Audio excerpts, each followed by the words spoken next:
teman-teman, kalian pernah nggak sih kayak kalian tuh lagi mau belanja nih, tapi ternyata di kasir itu antriannya panjang banget atau pas kalian lagi hari gajian terus mau pakai aplikasi m-bankingnya tapi malah muter terus atau kuotanya habis padahal sistem banknya aja yang lagi sesak nafas itu dia emang lagi nggak bisa kan sebel banget ya kan. Nah terus, coba deh kalian bayangin kalau misalnya kalian jadi tim IT, terus ternyata di salah satu bank terbesar di Indonesia, PT Bank Rakyat Indonesia atau BRI, itu dia harus memastikan aplikasi digital yang mereka layani sebanyak kurang lebih 35 juta pengguna aktif setiap harinya tanpa boleh ada crash semenit pun.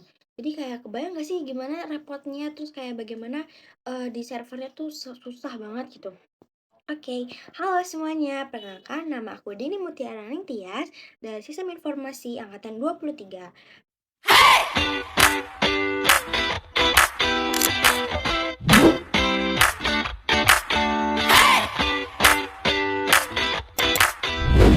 Nah, jadi di sini tuh kita akan membahas tentang analisis sistem informasi dalam mendukung layanan perbankan digital pada PT Bank Rakyat Indonesia. Nah, jadi kita bakal ngupas tuntas nih kayak bagaimana analisisnya, yaitu kita memakai framework Word and Paper gitu. Jadi, menurut aku sih ini menarik ya. Kenapa sih menarik? Karena BRI itu punya tantangan unik yang, nggak dialami bank lain gitu. Mereka terjebak di 2 dunia. Di kota BRI harus baku hantam dengan bank digital murni atau vintage yang super lincah buat memperebutkan anak muda yang tech savvy. Tapi di desa, BRI itu adalah pahlawan inklusi keuangan bagi jutaan UMKM yang jangankan paham fitur canggih, sinyal internet aja kadang suka tenggelam gitu kan. Nah, jadi senjata utama mereka itu untuk menyatukan dua dunia. eh itu namanya BRIMO. Nah, aplikasi yang sukses besar, tapi pertumbuhan pengguna yang meledak ini memicu satu pertanyaan kritis di balik layar. Kayak sejauh mana sih infrastruktur teknologi BRI mampu menopang jutaan transaksi yang masuk secara bersamaan setiap detiknya? Yuk kita bongkar. Tonton sampai habis ya. Nah, pertumbuhan digital yang kilat. Jadi kita udah masuk ke identifikasi dan perumusan masalah nih. Nah, pertumbuhan digital yang kilat itu ibarat pisau bermata dua. Jadi kalau infrastrukturnya aja nggak siap, risikonya tuh bisa fatal gitu. Kayak dari hasil analisis data industri, kita berhasil merangkum 4 akan masalah utama yang sedang dihadapi sistem informasi saat ini. Ya, yang pertama itu ada ancaman cyber dan kepatuhan regulasi. Nah, dari data OJK menyebutkan serangan cyber di perbankan melonjak hingga 40% secara tahunan. Ditambah lagi sekarang ada Undang-Undang Perlindungan Data Pribadi. Jadi dia sekalinya bocor, reputasi bank yang dibangun 100 tahun tuh bisa hancur dalam semalam gitu, kayak bahaya banget weh. Terus yang kedua itu ada ketergantungan pada sistem legasi, yaitu sistem inti atau core banking BRI yang bernama Brinets itu ibarat mesin mobil 2 tahun 2000-an. Jadi yang dipaksa narik beban kereta cepat, arsitekturnya masih monolitik, berusia di atas 20 tahun. Bikin integrasi fitur baru di aplikasi BRI mau jadi agak kaku dan lambat. Terus yang ketiga itu ada ujian di waktu sibuk atau peak transaction, yaitu transaksi digital BRI melonjak di atas 50% tiap tahunnya. Apa sih efek sampingnya? Ya pas hari gajian atau menjelang lebaran infrastrukturnya sering megap-megap. Jadi memicu perlambatan respon bahkan beberapa kali sempat downtime. Lalu, yang keempat itu ada kesiapan Open Banking API, yaitu Bank Indonesia sudah mewajibkan standar nasional yang namanya SNAP.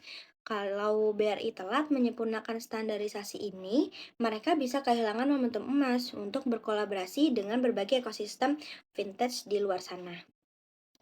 Terus, kita sekarang nih udah bakal masuk penjelasan metodologi Word and Paper.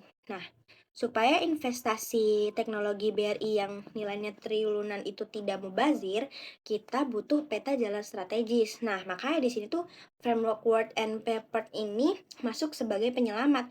Kenapa sih harus pakai metode ini gitu? Kayak karena kerangka kerja ini tuh jago banget. Maunya antara kebutuhan bisnis bank dengan strategi teknologi informasinya. Lalu metode ini tuh membagi analisis menjadi dua babak besar. Ada masukan itu input dan keluaran itu output. Nah, untuk bagian masukan kita membedah 4 sudut pandang sekaligus. Ada lingkungan bisnis internal eksternal BRI, ada serta kondisi sistem informasi internal eksternal mereka saat ini.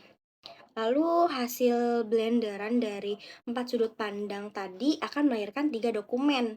Itu ada apa aja sih? Ada strategi SI bisnis, ada strategi TI, dan strategi manajemen SITI. Nah, ujungnya kita akan merumuskan portofolio aplikasi masa depan menggunakan McFarlane Strategic. Oh iya, semua data dalam analisis tadi kan diambil dari sumber yang valid ya. Jadi mulai dari laporan tahunan BRI terbaru hingga regulasi resmi OJK. Nah, sekarang kita masuk ke pembahasan analisis lingkungan internal. Nah, sekarang mari kita bedah isi dapur internal BRI. Kalau kita petakan, roda digital BRI saat ini digerakkan oleh 4 pilar aplikasi utama. Yang pertama itu ada BRI Mo buat nasabah retail Brispot yang pakai AI untuk bantu para mantri mencairkan kredit mikro di lapangan. BRI Link memantau ratusan ribu agen di pelosok dan si mesin tua Brinet sebagai jantung core bankingnya.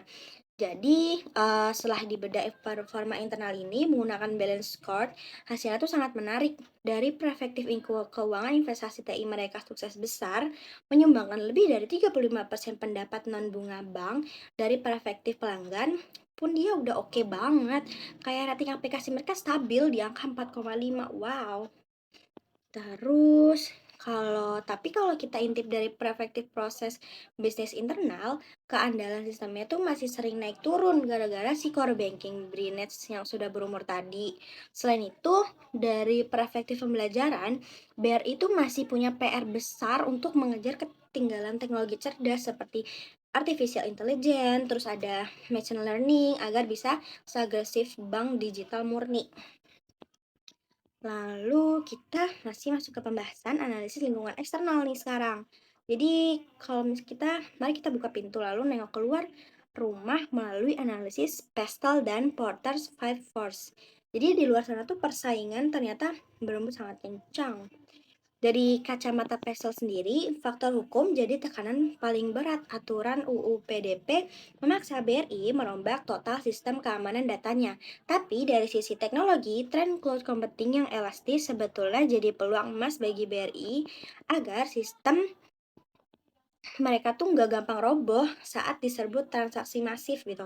Nah, selanjutnya lewat Porter Five Force itu kita tahu tingkat persaingan ada di zona merah alias tinggi. Kenapa emang? Karena di era digital suite cost atau biaya nasabah untuk pindah ke bank lain itu 0 rupiah. Tinggal download aplikasi sebelah, kelar. Kalau BRI-mu sering error atau melambat pas hari gajian, nasabah nggak akan segan-segan untuk berpindah ke aplikasi kompetitor. Oke, nanti di nextnya kita bakalan ngebahas tentang rekomendasi strategi dan kesimpulan. Nah, sebagian selanjutnya itu ada rekomendasi strategi dan kesimpulan.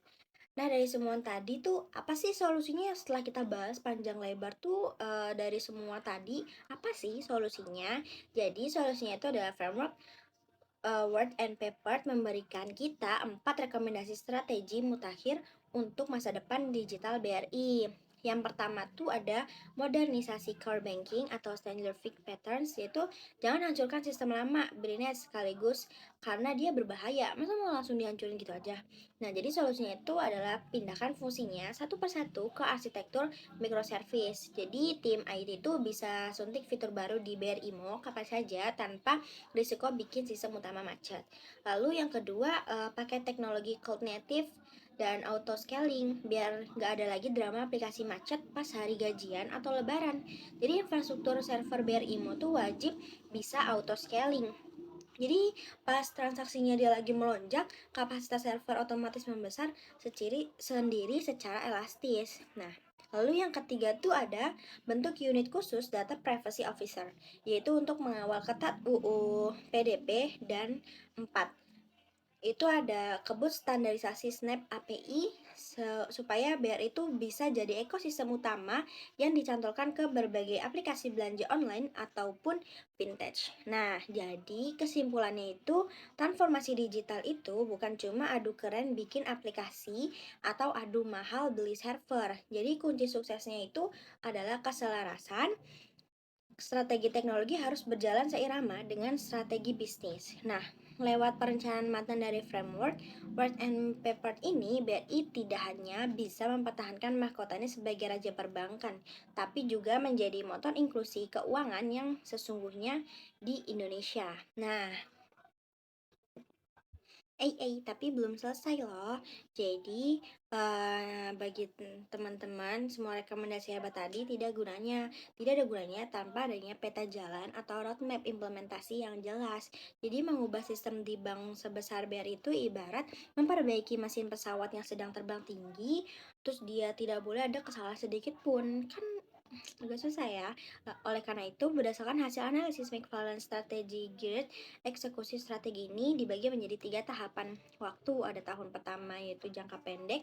Fokus utama BRI harus diletakkan pada penguatan benteng pertahanan, yaitu penyesuaian regulasi UU PDP melalui pembentukan unit data privacy officer serta audit keamanan cyber secara menyeluruh.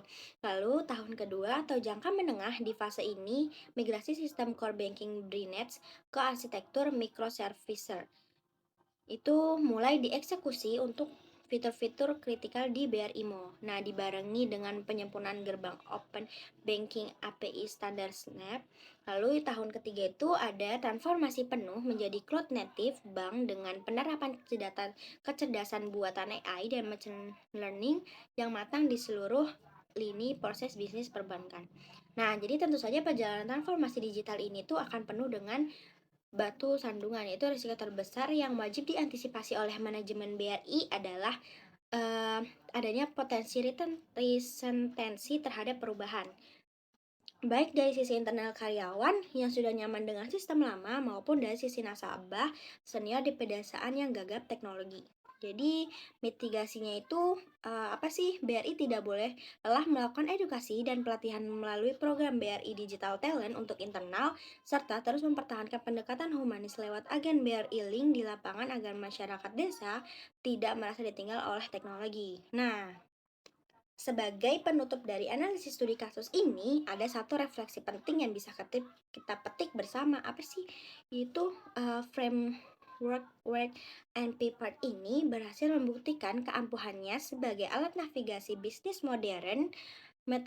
Metodologi ini membuka mata kita bahwa divisi TI di dalam sebuah perusahaan besar itu, khususnya perbankan, bukan lagi sekedar departemen support yang bertugas membetulkan komputer rusak atau jaringan mati. Nah, TI adalah penggerak strategi bisnis utama. Tanpa adanya penyelarasan yang matang antara apa yang diinginkan oleh bisnis dengan apa yang dibangun oleh tim teknologi, maka aplikasi secanggih apapun pasti akan berujung pada kegagalan investasi. Jadi, setelah semua yang dijelasin tadi, kesimpulannya itu transformasi digital di tubuh perbankan seperti BRI, dia bukannya sekedar tentang memberikan teknologi yang paling canggih atau membuat aplikasi yang bagus gitu. Tapi kunci kesuksesannya itu sebenarnya terletak pada perencanaan strategis yang matang, di mana strategi pengembangan teknologi informasi harus benar-benar selaras dan berjalan beriringan demi mendukung sasaran strategi bisnis perusahaan. Framework Word and Paper telah membuktikan bahwa dengan memetakan lingkungan internal dan eksternal secara seimbang, perusahaan sebesar BRI itu mampu merumuskan tata kelola arsitektur informasi yang tidak hanya tangguh dan aman, tapi juga adaptif demi memperluas inklusi keuangan di Indonesia. Nah, itulah pemaparan studi kasus dari saya.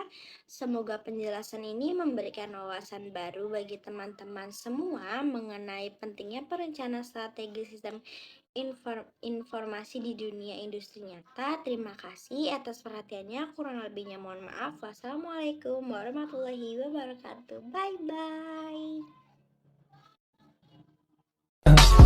I just had to let you know you're